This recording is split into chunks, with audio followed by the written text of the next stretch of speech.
Hello and welcome to Paydirt TV. I'm Dominic Piper. Today I'm joined by Mark Saxon, Executive Director of a new listing, ACDC Metals Ltd.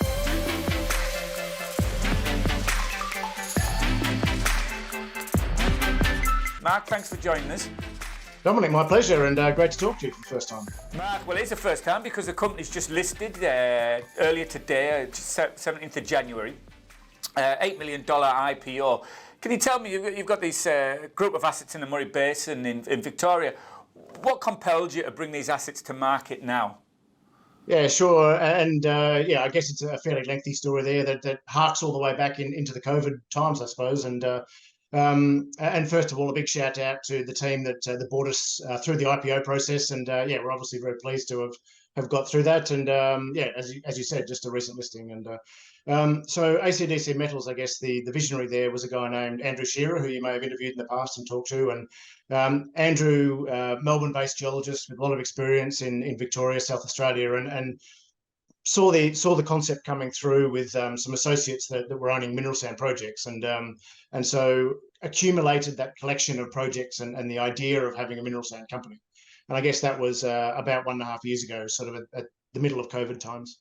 For myself, I was working for a Canadian company called Medallion Resources, and Medallion Resources was focused on a very efficient way to extract the rare earth metals out of mineral sand deposits. And so Andrew and I kind of got together and said, all right, we've got the mineral sand assets in Victoria. From the Canadian side, from Medallion, we bring in the process technology. Let's bring it all together and have a really tight story focused on this sort of southeastern Australian region for the production of mineral sands, but also the production of rare earths. And so that was the foundation of ACDC.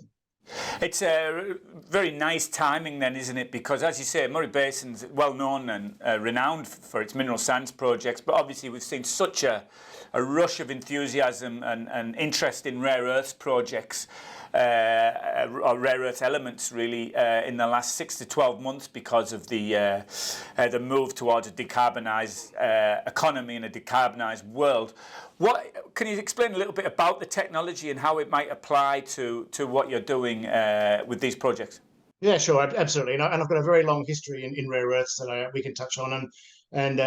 So for myself, as an executive director and advisor to the company, I was involved in a major discovery of rare earths in Sweden back in 2009. And that sort of launched me into a pathway where I understand the rare earth market really well. And I've been through the process, I suppose, of looking at hard rock deposits and looking at some of the challenges, I suppose, of getting rare earths out of hard rock deposits.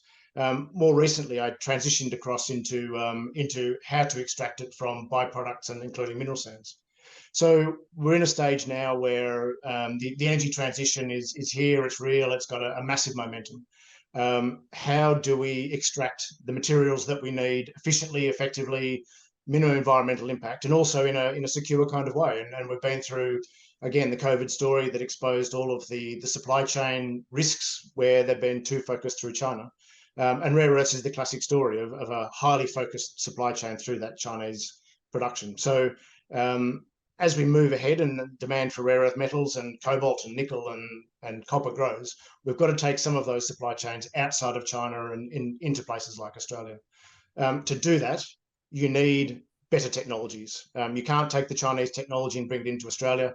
It won't be permitted and it shouldn't be permitted. So companies like ACDC and like Medallion Resources in the past have developed technologies that allow really efficient extraction of rare earths, uses a mineral called monazite, which is super high grade and is available from mineral sand mining. You mentioned many projects coming along. If we take a handful of mineral sand monazite, it's going to be 1,000 times higher grade than, say, most of the clay deposits. So it allows you to have a very small footprint for your processing, very intense processing. You're able to take a whole range of different metals and products out of that monazite and send them all off to different markets with a very small footprint. So what Medallion developed in their research is zero liquid waste. So you have very little discharge from the mine site, and almost everything turns into products. And so it's a really innovative technology based on really good science. Small footprint, and will be very applicable to the Australian circumstances. It's an intriguing mix between processing technology and then the more traditional junior explorer miner model.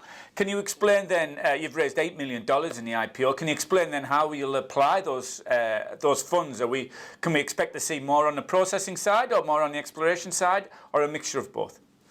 It will certainly be a mixture of both. And I guess we, in Victoria, in Western Victoria, which is the Murray Basin that you mentioned earlier, we have 4 different projects within the Murray Basin there. And while we don't have current resources on those projects, we have big data sets from past work on those projects. So the Murray Basin, I guess, was essentially first discovered or drilled out by a precursor of Rio Tinto, which is CRA exploration. And so CRA were working through the Murray Basin looking for projects really since the 1980s. And the projects that we have are essentially legacy projects of what they discovered at the time. Drilled lots of holes, identified historic resources, identified lots of places to follow up. And so ACDC now has the benefit of all that historic work to tell us where to go and what to do next. So we've already done some drilling pre-IPO with some of our seed funds, and we'll be rolling across and starting to drill almost immediately post-IPO as well. And that gets us really good news flow. And I guess if you're familiar with mineral sand projects, they sit at or very close to surface, and they tend to be sort of horizontal bodies or cigar-shaped bodies. So it takes a relatively small amount of drilling to work in fences to drill these projects out and identify where they are. So we're drilling, say, 30 or 40 meter drill holes. We use air core drilling, which is the most cheap and cheerful way to drill that exists. And so we can be drilling sort of 8 to 10 holes a day on these projects, which allows you to move from where we are at the moment, pre-resource, into JORC resources, really quite quickly at fairly low cost.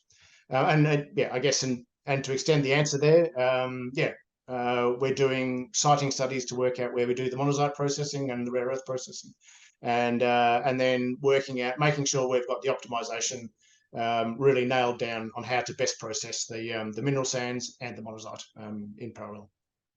It's a very exciting time in that downstream and processing sector. We're seeing a lot of interest from international groups and also government. Is there an opportunity to pursue sort of different funding avenues for that for the processing side of things? Yeah, most certainly, and I guess it's a great comment or question from me there, because really Australia's been very fortunate that in the past we haven't really had to add value to materials. We've been able to dig things up and ship them off to Japan and China or India and places where they consume or add the value. But I think the wheel has turned on that now, and there's a great opportunity with the right technology for Australia to add value to many products. And we're seeing lots of government funding coming in to support that, I guess, that technology hub development in Australia. So we've seen already, I guess one of our peers is Iluka, obviously much larger company, with the process that they're working through at Eneabba in Western Australia to take their mineral sand monazite stockpile that they've been building up since 1975, now going through the process to extract the rare earths from that stockpile. And they've received in the order of $1 billion of government funding to support that process. And so, I think it's a great sector to knock on the door of government and receive that. And I guess with the right funding, not only do you support a mineral sand project or a rare earth project, but it opens the door then to a whole value chain in that rare earth sector. And I guess the next step is alloying, and then the next step is making magnets itself, and then beyond the magnets is small motors, and so it really has that long value chain that few metals and commodities have. Yeah, it's no bad thing when a multi-billion-dollar capped miner is following a similar path to you. Matt, thanks very much for your time today. It's a really exciting IPO, and as we said, that convergence of mining, processing in the rare earth space is one that's going to be a real key theme for 2023. Best of luck now that you're listed, and hopefully we can catch up again in the next few months to see some of those results flowing. Sounds good, Dominic. Thanks for the call.